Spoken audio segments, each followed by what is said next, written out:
Good morning to all. Welcome to the online class. Today I, Ms. Nirupama Rootchand, is going to teach biology of class 12th, chapter 5, that is principles of inheritance and variation. Now this will be the first part of the chapter that we will be doing. To begin with, we all should know what is heredity. Now, a number of times you see that the skin color or the texture of the hair that is being inherited from the parents. It is because we are transmitting the traits or characters from one generation to the next generation, and that is called as heredity. Coming to the branch of biology, now the study of this biology where we study about the genes and the chromosomes and also the heredity and variations. Now variations means a slight change in the offspring. For example, we are not the exact carbon copy of our parents. So we slightly have a change. That is because of the genetic recombination. So these are some of the terms, heredity, and it is studied under the branch of biology that is called as genetics. Now we are well aware that father of genetics is Gregor John Mendel. He was the scientist who gave the laws of inheritance. Now in the Mendel's experiment, basically he took the garden sweet pea. You all must have seen a sweet pea, and it is biologically known as Pisum sativum. And from this plant, he gave the 3 laws of inheritance. Now, the reason why he selected the pea plant only are many and varied. And first of all, that they were available in pure breeding form. Pure breeding form means that they were genetically having the same characters. There was no mixed character in them. And this he could found by doing a self-cross. Suppose he took a tall plant, and this plant, which was tall and characteristic, was made to self-cross. He found that in every generation, for around 5 to 7 generations, he found only tall plants and no other plant character. That clearly proves that it is a pure variety. Then we find with observative alternative forms for a trait or a characteristic. For example, if there was one tall category of the plant available in pea, there we also had a dwarf variety. So there were alternative forms of the characteristics that were found in the pea plant. So they had contrast characters. For tall we have and one for dwarf, but all of them were in their pure forms. Second category was pea flowers are bisexual, means they have both male and female reproductive whorls. That means that they are capable of self-pollination. Now because male and female whorls are present in the same flower, so they don't have to take part in cross-pollination, and thereby no characters were taken from extra or surrounding. So that is what given here. They are self-pollinating. Thus the possibility of introducing or introduction of outside generation influences was eliminated. So there was no such way that a new character will emerge in them from any other flowering plant. Next is hybrids resulting from crossing 2 varieties were perfectly fertile. Normally we find that when a hybrid is obtained from 2 different varieties of the plant after crossing over, we get a infertile plant or animal. Here we find that in pea plant, the characteristic was that they were fertile plants. So that was, you can say, a very remarkable thing that happened in the pea plant, and thereby the Mendel chose this plant. Now, because of this experiment on Mendel, we find that he became very successful and he was given the father of genetics. And the reason for his success was, first of all, his choice for selection of pea plant was excellent. He chose the pea plant because later on it was found that it has so many contrast characters, not only of the height, but of the flower color, size of the seed, shape of the seed, color of the seed, and so on. He kept complete record of every cross and applied statistical methods and laws of probability for computing his results. So he kept a very good data and correct application of these records which he got during his experiment. He maintained them very well. He took 1 or 2 traits at one time only for his experiment. So that was a very good thing, that he did not merge everything together, but at a time he studied or focused on only 1 or 2 traits at the maximum. He was fortunate. Now here we find that destiny was with him. So he was fortunate enough that the characters that he chose for his experiments did not show linkage, incomplete dominance, or gene interaction. Now these are some of the characteristic features which always change our genetic makeup. This we are going to study in detail in the coming topics. So we find here, because these things were missing fortunately during the experiments which were done by Mendel, thereby we found that he did not get any interference in his experiments and the results were outstanding. He took utmost care to check contamination by emasculation and bagging. Now emasculation is a word that means during hybridization of 2 varieties of plants, for example tall and dwarf, during that the male flowers of the second plant is being removed. So we call it as emasculation. So in one plant we only keep the female reproductive whorls and in the second one we only take the male parts. So the flower in which we only need the female flowers, from that we remove the male plants or the male whorls. That is called as emasculation. Bagging is done in order to protect the female reproductive whorl left behind for cross-pollination. So he took a lot of care while doing these 2 things so that there is no contamination. Contamination here means we are talking about cross-pollination, that unknown pollen grain may not pollinate the flower without his knowledge. He started his experiments with plants having pure line characters. That I have already told you that he took only those plants which were pure in their characteristic, having the same genetic characters. The last that he said was, or the reason for his success was, pea plants produce new generations in a reasonable short time and a single plant produces numerous seeds. So that was a very great benefit for his experiments, because in a short limited time he could grow a number of plants, a number of generations he could make out, as well as large number of seeds were produced. So you can see here in the diagram we have these characteristic traits, like for height we have tallness and dwarfness. For flower color we have purple and white color.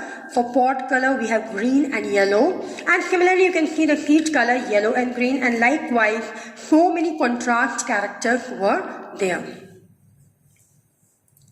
Now we come to the main thing, that is the Mendel's laws.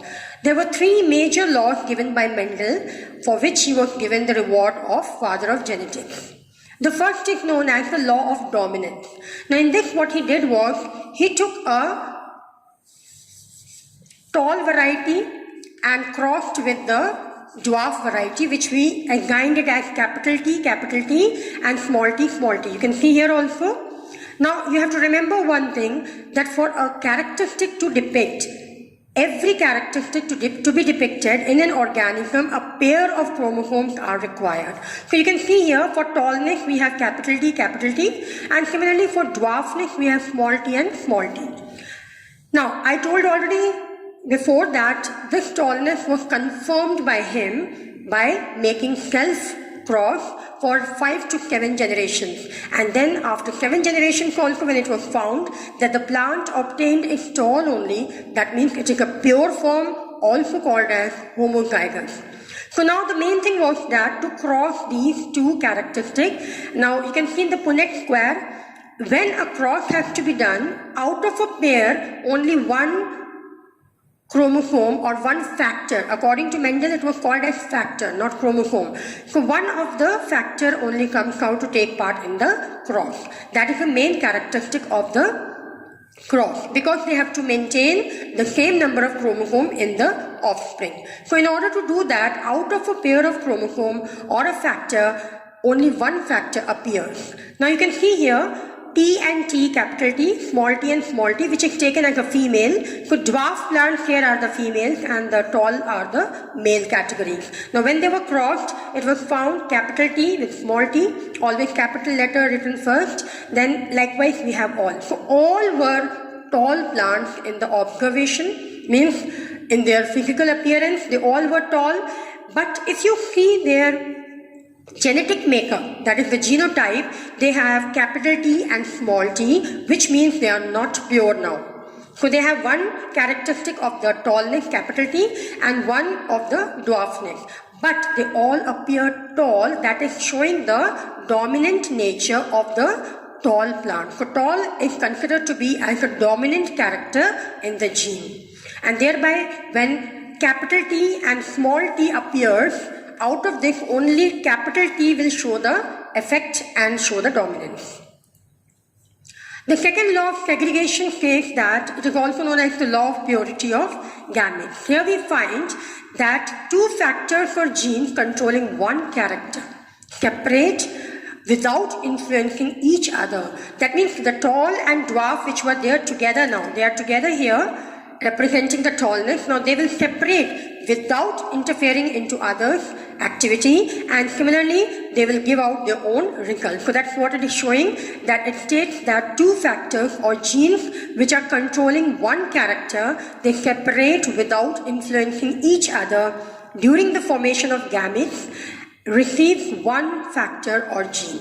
So now here you can see when the heterozygous, we call this as heterozygous capital T small t, that is of the F1 generation, when it was crossed with another plant that is of the heterozygous, you can see here in the Punnett square. So we have capital T small t, capital T small t, and when the cross was done, we get four possible combinations: capital T, capital T, capital T small t, capital T small t, and small t small t. Now these three are in physical appearance or morphologically, if you see, they all were tall. So the ratio was 3:1, and only this was the dwarf variety.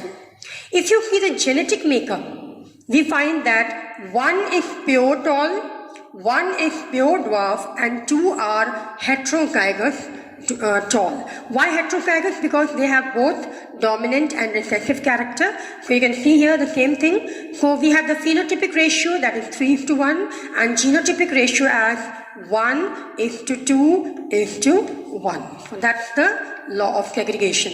So now we see here that in the first law of dominance, the characters which were hidden, especially the dwarf character, they came out in the second generation without being influenced by the other. The last and the third law of independent assortment says that the factor or gene controlling different characters, they assort independently without influencing each other during the formation of gametes. That means before they take part in a cross, they have to form their possible gametes. So they automatically form their gametes, and that results in the formation of the new characters that are coming up. So let us see. For this he took a pair of, not just one pair, but two pairs of contrast character. In the previous two we have seen Mendel used only one pair of contrast characters, that was tallness and dwarfness, which is assigned as a monohybrid cross. Now here we have two contrast characters, which we call it as, you can see here, we have the round and yellow. So he took the seed color and the shape, so round is the shape and yellow is the color of the seed, pea plant, and it was crossed with green and wrinkled. Now green was shown by small and wrinkled also shown by the small y. These are the two recessive characters. So round and yellow are the dominant characters, and wrinkled and green, they are the recessive character. Now what happened here in the first generation, as I already told you, only out of a pair of factor, only one of them will come out, and when they take part in the cross, they will form capital R, small y, capital Y, small y. Now here all will show the same characteristic feature, resulting in the showing of round and yellow all the dominant characters in the phenotype appearing in the F1 generation. So F1 generation have all round and yellow but heterozygous. So they were taken as homozygous form, but now they have become heterozygous because they have in between wrinkled and green characteristics. Now the next condition, the next drastic change which was seen was when this was crossed with its own type in the F1 generation, then a grand change was being seen. And what is that? You can see these, instead of crossing with each other, they took part in self-crossing. That means capital R, capital Y, small y, instead of crossing with this first, they took part in their own crossing. That means they started forming their own possible gametes. That is what is being said in the law of independent assortment. So we get 4 possible gametes, capital RY, then capital R, small r, capital Y, and small r, small y. So we get 4 possible gametes which now will take part in the cross. So here you can see the 4 possible gametes that are shown here. So capital R, capital Y, capital R, small r, capital Y, and small r, small y. Now when they were crossed with this, so they formed their respective gametes, as you can see in the diagram. And the result was that as a whole, the ratio was, phenotypic ratio was 9:3:3:1. This was the phenotypic ratio. That means 9 were morphologically round and yellow. Only one came out as a pure character. Okay, that is the pure form. So the pure forms were 9 and 1, and 3 were the mixed character. That means round with this one green and the yellow with the wrinkled condition. So they crisscross. So now if you look at the parents, we find parents were round yellow and wrinkled green. But in the offsprings now we have 4 possible characteristics apart from the original parents. And this is only possible because according to this statement that the factors or genes which control different characters, they sort out independently without influencing each other during the formation of gametes. So that's the end of this, you can say, study. And here we find, if you take up the genotypic ratio, that was too wide. Okay, so you can just go through it, and I hope you have followed. The coming topics we will take up in the next session. Thank you, children, and have a nice day.